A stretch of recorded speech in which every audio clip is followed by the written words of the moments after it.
Last month, I said no to 47,000. And in this video, I'm going to show you the exact scorecard that I use to determine which clients I decide to say no to. And look, you might think I'm insane, but here's what happened. The moment that I started turning down money from clients that simply weren't a fit, I started making more of it. In fact, my margins actually increased from about 21% to 62%. And my overall client satisfaction ratings actually went from a 6 out of 10 to a 9 out of 10, all while actually doing less work each week. And in this video today, I'm going to show you the 30-second qualification criteria that you can use if you're following along with my 90-day challenge to make sure that you're not just signing clients to make money now, but taking on clients that are actually going to be a great fit for your business as you grow and as you prosper. 6. So why would anyone try and close every lead that breathes? You know, why would I take every call that someone has just because I've got a pulse? And why would I negotiate with people who can barely afford my services? You see, after 10 years running Expand Digital and nearly $8 million in total revenue, I've learned something totally counterintuitive. The fastest way to scale isn't to say yes to everyone. It's to say no to almost everyone. I turned down 90% of leads, and I'm doing this in my challenge publicly to prove a point. You don't need volume, you need value. And in today's video, I'm going to show you the client scoring system that I use to disqualify leads in 30 seconds. I'm going to show you why every bad lead costs you 2 good ones, and the psychological principle that makes scarcity more profitable than availability. You see, let me show you the math. The first option is the cluster-wide net. Well, let's take it through an agency example. Let's say you have 100 high-quality leads every month. Let's say you close 20% of those leads, and every client is worth $1,000. This is how my agency used to operate, by the way. That would generate $20,000 of monthly recurring revenue, right? But here's the actual problems with this approach. What you'll end up with is 20 clients that need service, 20 clients have questions, 20 clients that want meetings. 5 of those clients are always going to be unhappy. 3 are always going to be paying late, and 2 are always going to be considering leaving. See, you're going to be drowning. This creates issues. This damages your reputation, and this means you spend more time communicating on basic issues than building a business and delivering results. The second option, which is how I run my business now, is called the one client strategy. So with the one client strategy, if you get 100 leads per month, you're going to turn down 90% of these, but you're going to close 50% of the remaining 10. And those additional clients are going to pay you more. So on average, you'll get about $4,000 a month. Now, from this, onboarding 5 clients a month is manageable. You have 5 clients that get a premium service. You have 5 clients that become raving fans. You have 5 clients that refer others just like them. And you have 5 clients that never leave.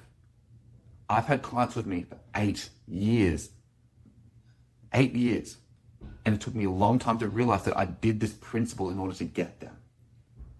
You see, on both sides, you'll end up with the same revenue, but you'll have a completely different life running your business. I'm sure you didn't start an agency to work 80 hours a week and to spend all your time babysitting people with problems. Because here's what no one tells you about understanding and being selective. You see, there's research from Harvard Business School, and they call it the toxic client syndrome. That is that bad clients don't just pay less, they're actually costing you good clients. Here's how this actually plays out. There's what I call the time vampire effect. And that is that bad clients will consume 3 times more time than good clients. And that's not just opinion, I've tracked it. You see, a good client will take about 2 hours per month between emails, reporting, and maybe a couple of conversations. A bad client will take 6 or more hours per month. The really bad guys can take that per week. And let's just assume it's on a monthly basis. That 4 extra hours you're spending managing their emotions, managing their demands, managing their requests, you could have spent the time finding another good client. There's also what I call the energy drain. And that is something that I learned from a Stanford researcher that found that negative interactions, for every negative interaction, it requires 5 positive reactions to overcome from it psychologically. That is, one bad client can ruin your energy for an entire day of sales. I've had a real example last year. I had a client that was paying me $1,500 a month, and they were constantly complaining. They were constantly wanting more. They were constantly saying, oh, I shouldn't have done this. I should have fixed this before we started working with you. Maybe you should find someone else. They were constantly threatening to leave, and they were questioning everything. I would get 15 to 20 emails per week from this client. Needless to say, I fired them. And that same week, once I got all of that mental strain off my brain, I had this enough mental space to close a replacement client that paid me twice as much. Now, this new client just said, do your thing, I trust you. So the bad client wasn't just paying less, taking up more time. They were actually preventing me from finding good clients. After $8 million in revenue and over 10 years in this business, I've developed a system. You see, every lead gets scored in the first 30 seconds of our call. And this is done by transcript and I'll review it later. So here's the 5-point instant qualification system that I use. The first question is the budget. And I will say, we typically work with companies investing $3,000 to $5,000 per month in growth. Is that within your range? If they say too much, they get 0 points. If they say that's right, they get 1 point. And if they say, that's fine, if it works, they get 2 points. The second question I ask is about urgency. When are you looking to implement this? If they say they're just exploring, again a 0, the 1 point answer is in the next few months, and the 2 point answer is as soon as possible. I then ask the decision question. Who else needs to be involved in this decision? If they say lots of people, if they say one other person, it's 1 point. If they say it's my call, I make the decisions, it's 2 points. Are you looking for a done-for-you solution, or do you want to be involved? If they say I want to be involved, they get a 0 point. If they say they want some involvement, it's 1. And if they say, hey, I want you to handle it, I trust you, that's 2 points. Now, the commitment question is, if this works, are you looking for a long-term partnership? If they say, let's just start month to month, yeah, 0. If they say they're open to longer terms, they'll get 1 point. And if they say we want to find someone to partner with long-term, they get 2 points. Now, what do these points mean? Well, if they get 0 to 4 points in total, we're not going to be a good fit. And what I'll say is, hey, I think that wouldn't be a good fit. Here's who might be. I'll recommend them to someone else. If they get 5 to 7 points, I'll say, hey, let's discuss whether, but, whatever the objection is. I'll usually quote a little higher for these guys because I know that if they come on board, it'll probably be a shorter relationship and they'll be more difficult to manage. Now, if they get 8 to 10 points, we just continue on with the sales process. Because at that point, I know that these guys have the core elements to make a good client. So the point that you really need to understand here, guys, is that one great client is worth more than 10 mediocre ones. You see, when I did the math and reviewed the transaction records, I've had one client that's paid me over $250,000 because they've been a great client. And they've also referred more work to me. And they're also my most profitable client by percentage. Not because I do the most work for them, but because they're the right business. So if you haven't read Influence by Robert Cialdini, I highly recommend this book. In the book, Robert mentioned something. He said scarcity is one of 6 principles of persuasion. And when something is less available, more people want it. But here's the plot twist. It only works if the scarcity is real. So when I say I only work with select clients, I mean it. When I say I don't have room for you until next quarter, that's true. It's not a tactic, it's a business model. And something really magical happens when you're genuinely selective. And that's what's called the velvet rope effect. You see, researchers at Columbia University studied nightclub psychology. And that is clubs with the longest lines and the strictest door policies could charge the highest prices. Why? Because rejection creates desire. And when I tell someone they're not a good fit, here's what often happens. They say, wait, why not? Or if they've read all my testimonials, they say, what do I need to do to qualify? Or can you make an exemption? Now, I turned down a roofing company a couple months ago that had a score of 4. And because they wanted to negotiate everything. He called me back a week later and said, if I paid you full price and committed to a year, would you take me on for this solution? Suddenly his score changed. And by me telling him he wasn't a good fit, he went and checked out the marketplace and realized, damn, this guy's good at what he does. So here's the real secret that you got to know about being selective, guys. When you only work with ideal clients, something beautiful happens, and it's called the quality spiral. You see, better clients pay you more. Better clients refer better clients to you. The quality referrals you get is determined on the type of business that's referring it.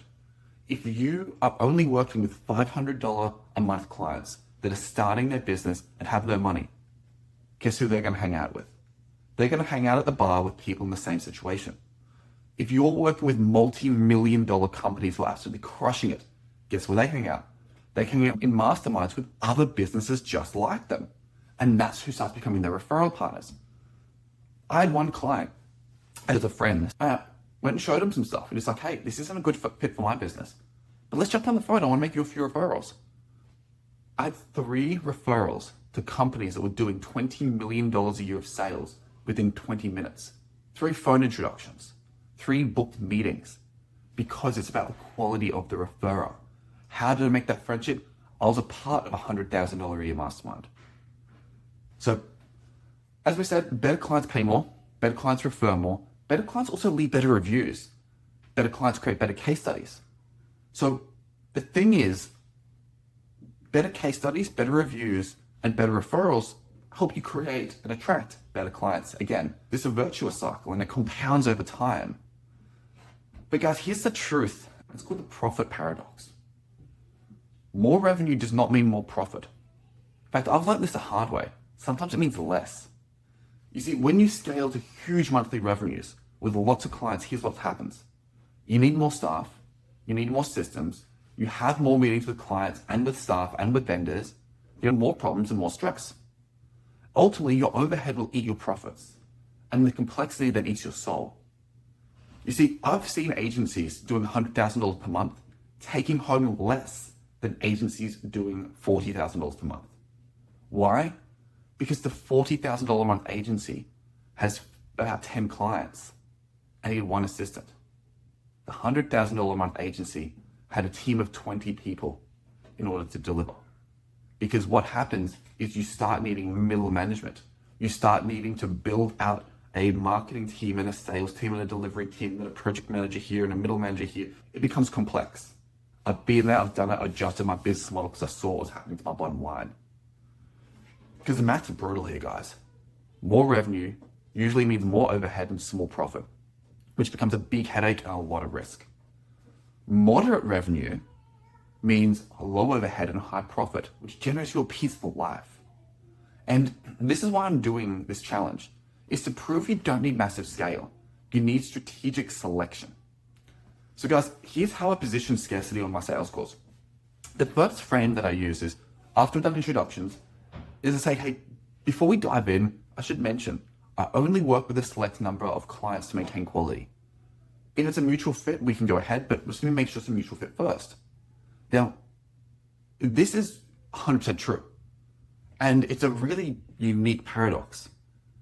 If you are a small AI agency and you can only work with 2 new clients a month, make that your scarcity selling point, because technically it's true. You can't take on 10 clients next month if they all came to you. So you can 100% honestly upfront say, hey, I'm only taking on 2 clients next month. That helps them go, wow, this guy must be busy. But it's also true. It sets the scarcity frame immediately. You're being a part of the chooser, not the chosen. And it positions you as the selector, not the seller. You see, it also opens you up to doing a soft rejection, which is, based on what you've shared, I don't think we're the right fit. You need more of a done with you model, and I do more of a done for you model. I'd recommend this person. They're better suited for what you need. Now, what happens half the time is, wait, they come back around. Because they've got in a sales call with you, they want to work with you. They're just unaware of the problems that are in their mind that are staying with you. And you just say, I'd love to work with you, but I'm fully booked until 2 months out.